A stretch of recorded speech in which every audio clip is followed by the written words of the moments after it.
Hook, the chrome vault, sat in the middle of the atrium like an altar, cold, flawless, and impossible to open. And then a man in a tailored suit shoved a 12-year-old boy back like he was trash, like that boy's hands could never know anything worth listening to. Everyone watched. Nobody stopped him. The clock on the vault kept ticking down toward disaster, and that shove told you everything you needed to know about who mattered in that room. Believe me, that happened. My name's Marcus Rivera.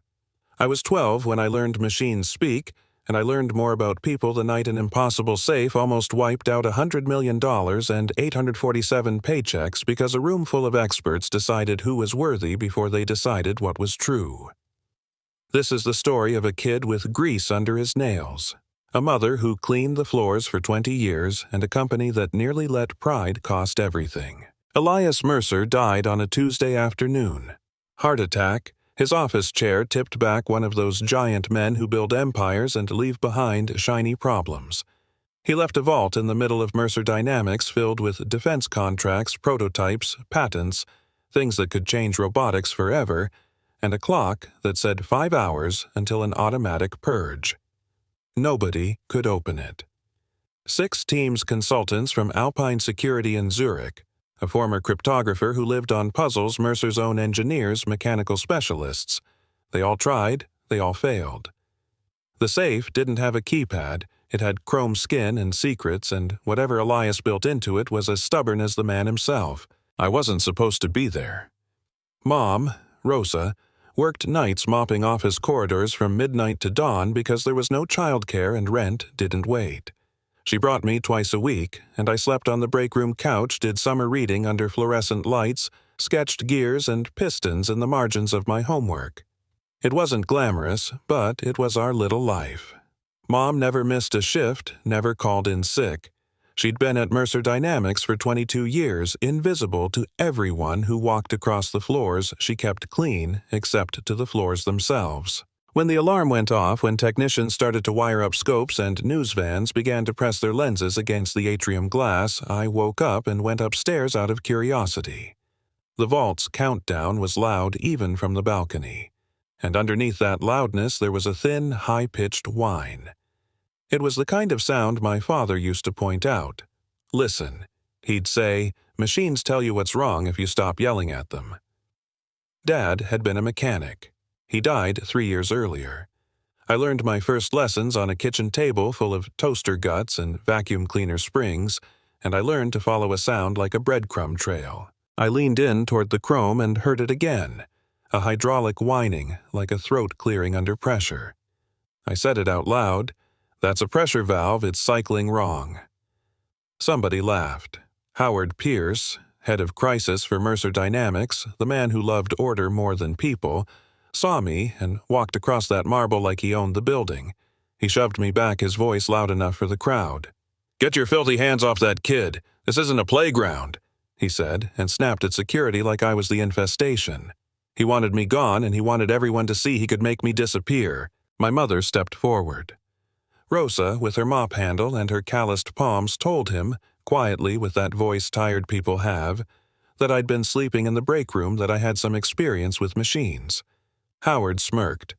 "What's next? We're taking suggestions from the janitor's kid. We have 6 Teams professionals. We're not running a daycare." The laugh echoed, and a lot of people smiled like they were watching an act. Nobody defended us. You learn a lot about human nature when the room is 200 people and the only person who speaks is the one who shoves. There's a twist in how this whole thing played out.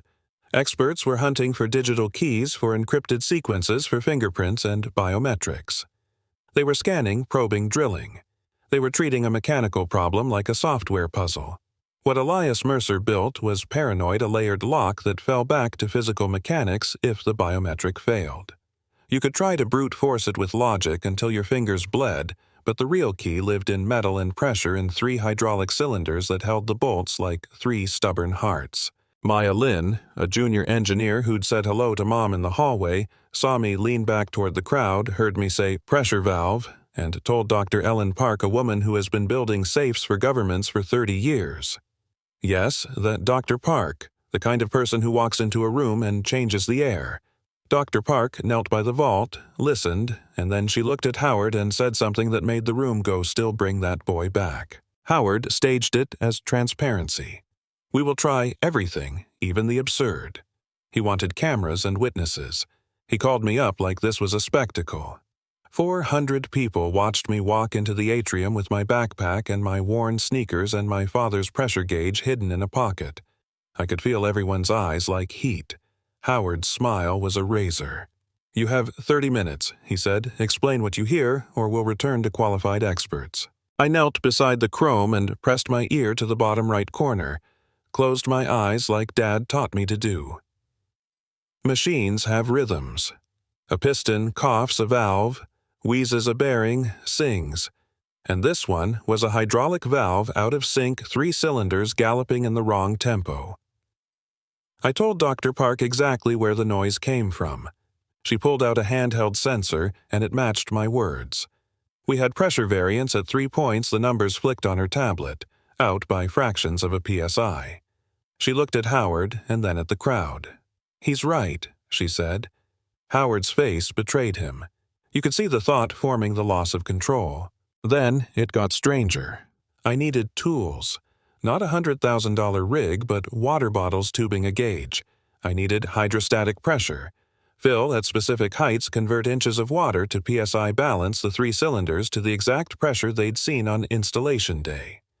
Dr. Park and Maya got weather records, found the installation barometric reading, did the math with me. People laughed at the water bottles. They thought it was theater, but physics doesn't care if you're laughing. With 3 plastic bottles, some tubing, a little math, and a steady hand, you can make the world behave. There's a scene in my memory that feels like a slow-motion film. Me, tiny hands shaking, turning a valve a 1/4 inch, listening, watching the gauge lowering pressure by tiny increments. The sound changed pitch, dropping the metal breathing differently. People who had mocked me went quiet. The timer kept going down, and I started to feel a rhythm like a heartbeat.